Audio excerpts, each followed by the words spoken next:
Another star is born.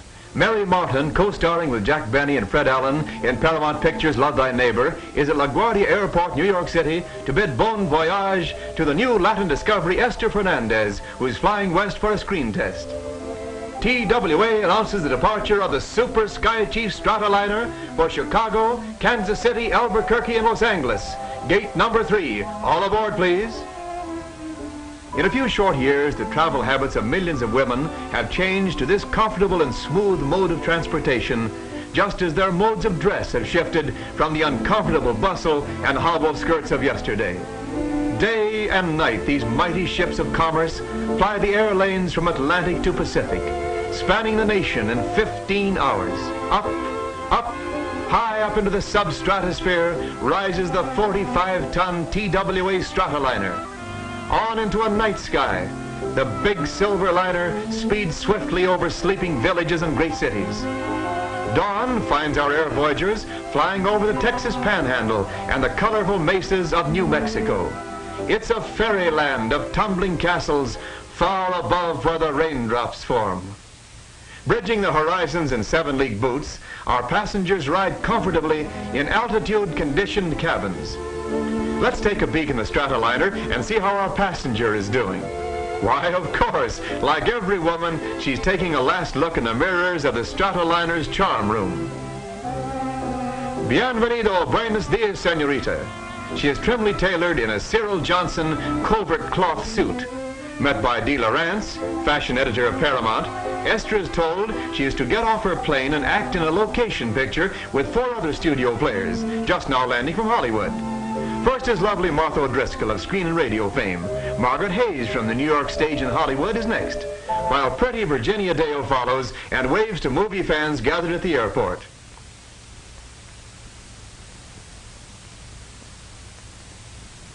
Take notice of the smart airplane luggage that the air passengers are using. It's Halliburton luggage, especially travel tested by TWA for air passengers. Metal alloys make for light weight and durability. As the baggage is unloaded, we hear a rhythmic chant. A group of Pueblo Indians who are to appear with Esther in the screen test beat out a buffalo dance, while a bronzed young brave stamps out the ancient hunting steps of the Navajos. His bow and arrow marks the cadence as he flourishes them in the dance.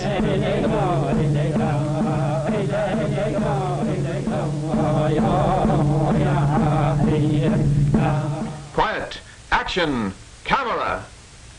You are now seeing the color screen test of Esther made through the lens of a studio camera.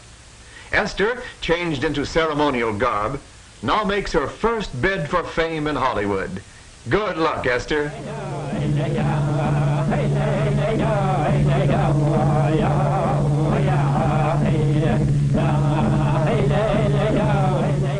In the meantime, let's visit Isleta Pueblo with Margaret Hayes and Virginia Dale, who have some spare time for sightseeing.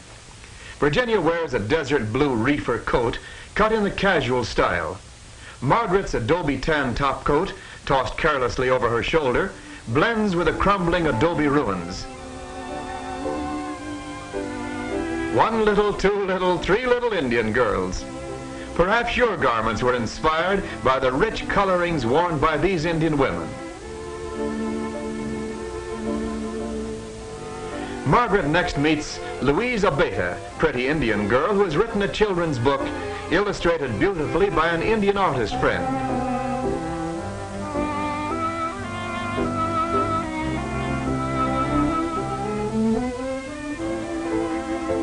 The girls next visit the mission of San Antonio de Isleta, built in 1621, just 1 year after the Mayflower landed on our eastern shores. Here in the faith brought them by Coronado in 1620, the Pueblo Indians reverently worship the God of the white man.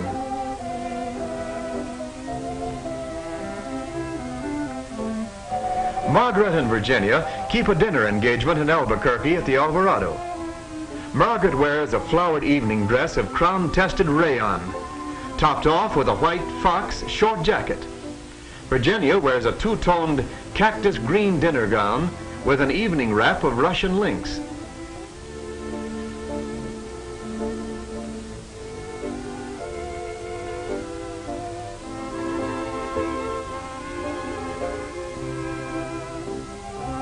Two other charmingly dressed girls wait in the lobby. This is a stunning burgundy leaf evening dress with a white background of crown-tested rayon. The gray silver fox jacket is worn casually. Here is a brilliant plaid dinner dress with a tight-fitting jacket and with a knotted scarf worn around the shoulders. Note how pockets are outlined in the same jersey material as the skirt. The four Paramount girls and Miss Lawrence were given a big surprise. The studio gave them a week's vacation, so here they are in a Stratoliner flying to Phoenix, Arizona. TWA planes bring new speed, new service to all America. Indispensable in peace, invaluable in war. City of Acoma, oldest continuously inhabited city in the United States, is perched high on a mesa. Huts of adobe huddle in protection against the elements. From our armchair seat in the sky, we see Arizona's famous Valley of the Sun at Phoenix. Camelback Mountain is outlined on the horizon, while below appears Camelback Inn, where the girls will soon be sun-lazing. Natural desert backgrounds blend perfectly with the original landscaping of the inn, one of the most beautiful of more than a score of resort hotels in the Phoenix Sun Country, where thousands of vacationists relax and find new frontiers of fun. Well, where are the girls? Yippee, ride 'em, cowboy! Could one of our girls be in that station wagon? Why, it's Virginia in frontier costume. The ranch foreman gives her a hearty Western welcome. How about a breakfast ride tomorrow, says he. It's a date, says she. Margaret and Esther explore the grounds in their dresses of Celanese rayon. Esther's jersey casual dress of two-tone desert sand is nicely balanced with embroidered pockets. Margaret's jersey casual is two-tone cactus green with soft embroidery around the yoke. The grounds of our resort are studded with wild cactus. Martha wears a stop red station wagon coat that accompanies a vacation mood. Underneath, a blue gabardine slack suit makes a colorful contrast. Sunrise on the desert as the girls awake early for their breakfast ride. Orange, gold, and purple tints flood the morning sky.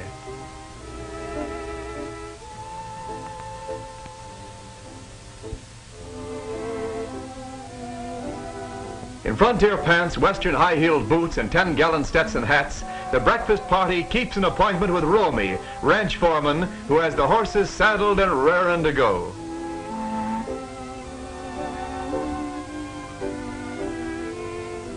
Fashion makes way for comfort in Western clothes.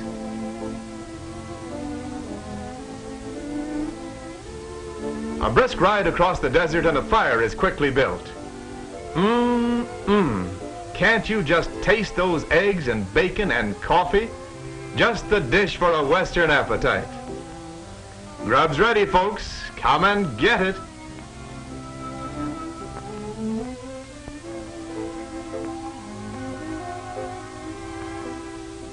Here you find the friendliest people on earth. It must be the desert air.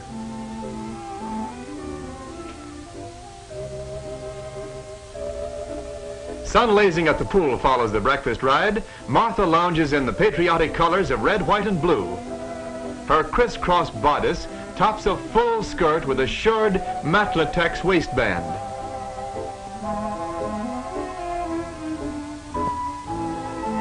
Esther's blue and red floral bathing suit is a three-piece costume.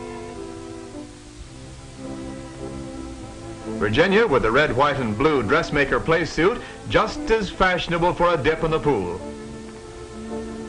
Margaret's patio slack suit is thoroughly American and typical of colorful resort wear.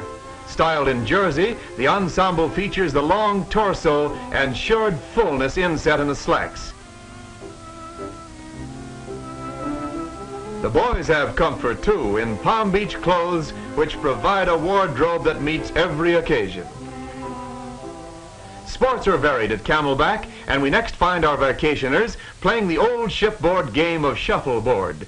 Virginia scores with a cotton daisy pattern play dress, and I might add, with a well-placed shot.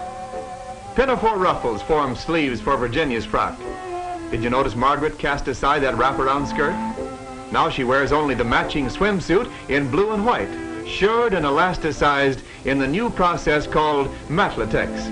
Approaching, we see the long-skirted version of the daisy pattern dress with pinafore ruffled sleeves. Martha is wearing a stunning cabana dress of cotton. Esther's Latin loveliness is apparent here in a striking Aztec print with peasant blouse of flattering fullness and bare midriff. This costume clearly shows the good neighbor diplomacy that has influenced North American fashions for the year 1941. As Martha and Virginia stroll away, the shuffleboard game goes merrily on.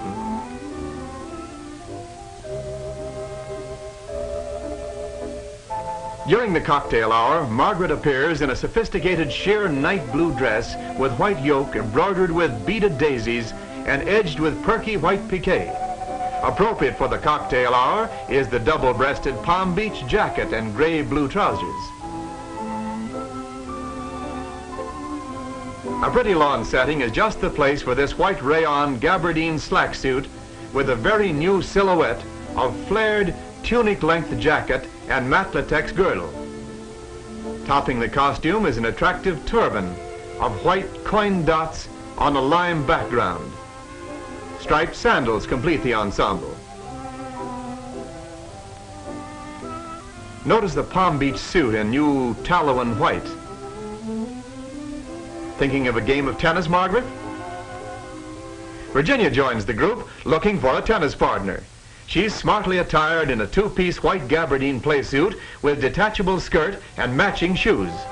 When the skirt is removed, Virginia and Margaret discover their shirred elastic waistbands of matlatex are identical and exceptionally comfortable for attractive sportswear.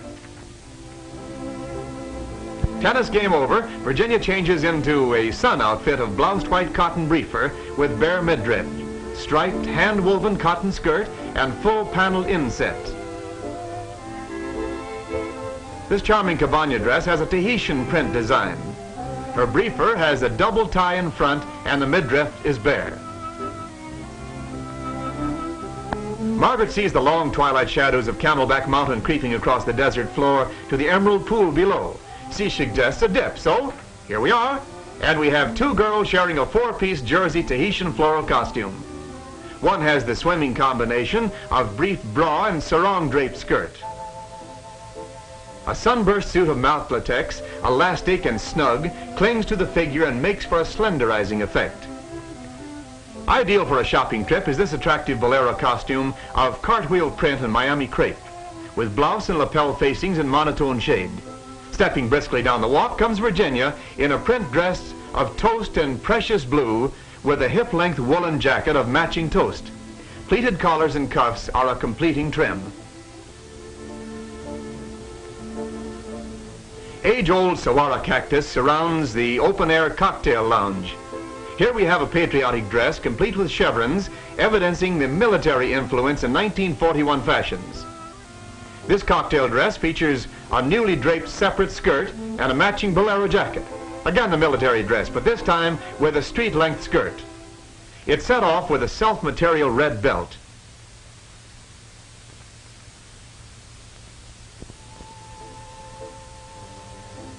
Well, doesn't he look comfortable?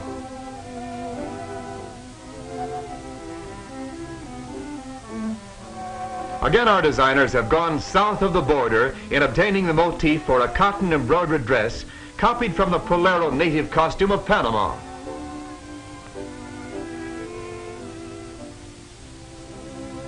And so reluctantly our girls leave the sun country. Miss Vera Logsden, veteran TWA hostess, steps primly in the newest of Sky Girl uniforms of stratosphere blue.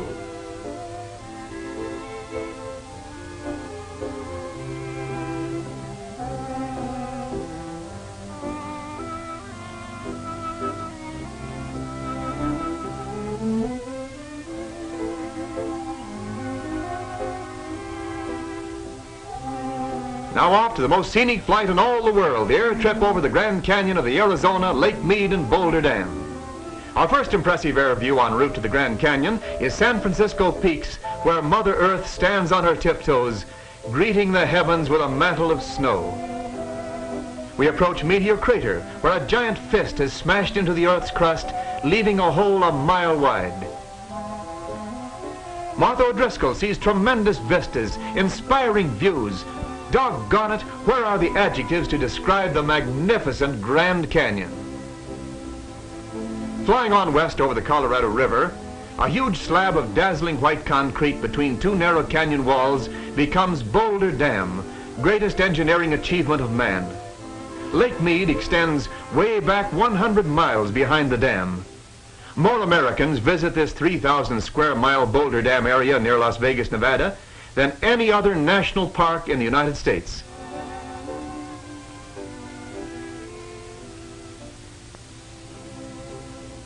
Winding highways curl and twist their way on the canyon sides.